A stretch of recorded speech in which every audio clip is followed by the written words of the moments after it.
ناظرین، جب چنگیز خان چین پر حملہ آور تھا اور بڑی تیزی سے اپنی سلطنت کو پھیلا رہا تھا تو اس کے مغرب میں ایک طاقتور مسلم ریاست ابھر رہی تھی۔ اس طاقتور ریاست کا بانی ایک ترک سلطان محمد ثانی یا علاؤ الدین خوارزم شاہ تھا۔ خوارزم شاہ نے اس وقت کی اسلامی دنیا کی سب سے بڑی سلطنت قائم کی تھی۔ یہ سلطنت خوارزمی سلطنت کہلاتی تھی۔ یہ سلطنت موجودہ قازقستان سے ایران اور پاکستان تک پھیلی ہوئی تھی۔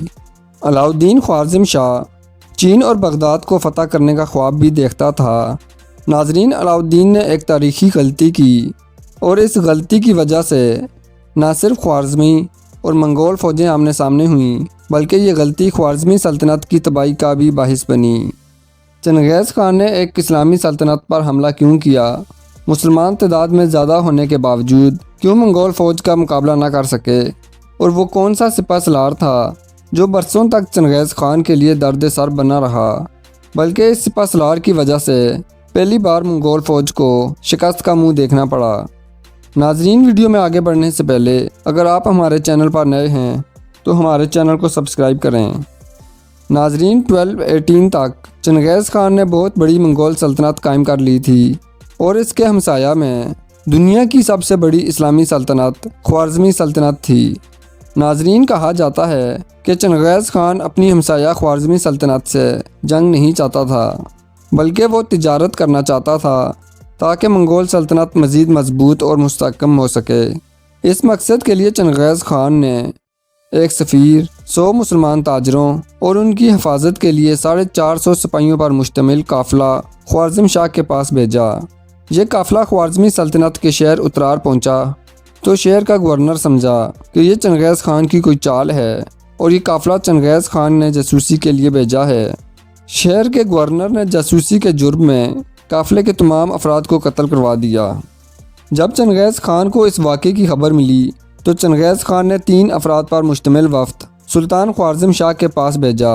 وفد نے سلطان خوارزم شاہ سے مطالبہ کیا کہ اترار کے گورنر کو چنگیز خان کے حوالے کر دیا جائے، جبکہ اترار کے گورنر نے خوارزم شاہ کو پہلے ہی صورتحال سے آگاہ کر دیا تھا۔ لہٰذا خوارزم شاہ نے چنگیز خان کا مطالبہ ماننے کے بجائے اس کے وفد کے سفیر کو قتل کروا دیا اور باقی 2 افراد کو واپس چنگیز خان کے پاس بھیج دیا۔ ناظرین، جب وفد نے واپس جا کر چنگیز خان کو صورتحال سے آگاہ کیا تو چنگیز خان غصے میں آپے سے باہر ہو گیا اور اس نے خوارزمی سلطنت پر حملے کا فیصلہ کر لیا۔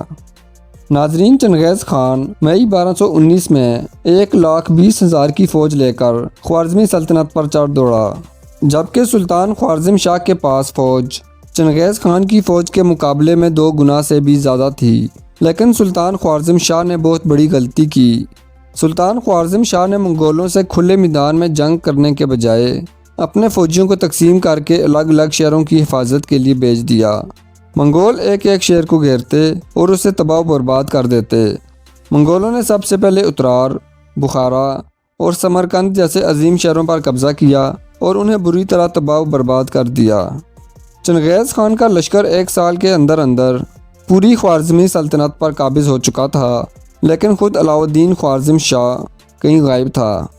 علاؤ الدین اپنے بیٹے جلال الدین خوارزم شاہ اور چند وفادار سپاہیوں کے ساتھ کبھی ایک شہر تو کبھی دوسرے شہر میں چھپتا چھپاتا پھر رہا تھا، لیکن منگول فوجی بھی اس کے تعاقب میں اس کے پیچھے پیچھے تھے۔ ناظرین، کہا جاتا ہے کہ سلطان خوارزم شاہ کو نمونیا ہو گیا تھا اور وہ بھی اس حالت میں کہ وقت کا اسلامی سلطنت کا سب سے بڑا حاکم 10 جنوری 1221 کو دنیا سے کوچ کر گیا، لیکن اس کے پاس کفن کے لیے ایک کپڑا تک موجود نہ تھا۔ ناظرین، والد کی وفات کے بعد جلال الدین خوارزم شاہ افغانستان کے شہر غزنی پہنچنے کی فکر میں تھا، کیونکہ وہاں اس کے حامی جمع ہو رہے تھے۔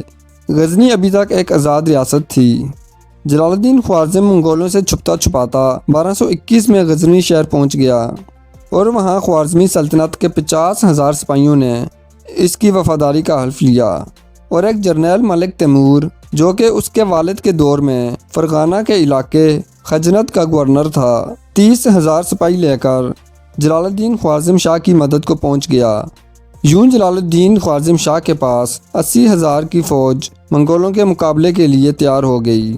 چنگیز خان نے اپنے ایک جرنیل کو 40,000 کا لشکر دے کر جلال الدین خوارزم شاہ سے مقابلے کے لیے روانہ کیا۔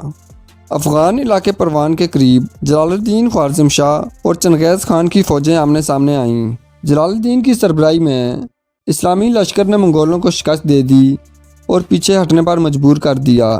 یوں مسلمانوں کے ہاتھوں چنگیز خان کے کسی بھی لشکر کو پہلی بار شکست ہوئی اور ناقابل شکست منگولوں کو پہلی بار شکست کا منہ دیکھنا پڑا۔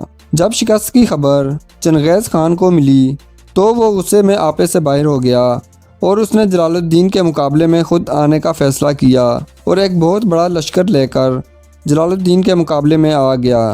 لیکن دوسری طرف جلال الدین کی فوج کمزور ہو گئی تھی کیونکہ تیمور ملک اور ایک دوسرے سردار کے درمیان مال غنیمت کی وجہ سے لڑائی ہو گئی۔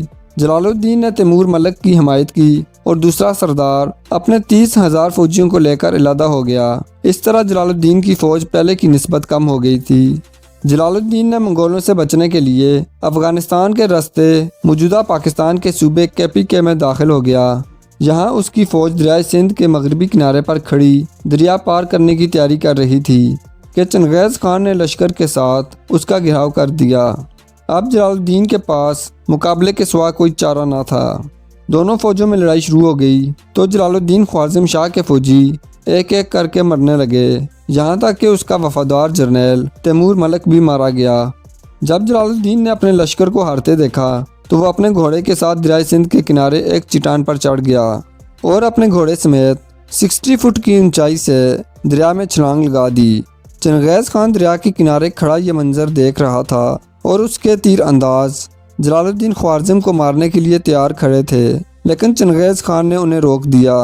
چنگیز خان نے جلال الدین خوارزم شاہ کی طرف دیکھتے ہوئے کہا کہ ایسے بہادر بیٹے کا حق تھا کہ اس سے زیادہ شاندار باپ ملتا۔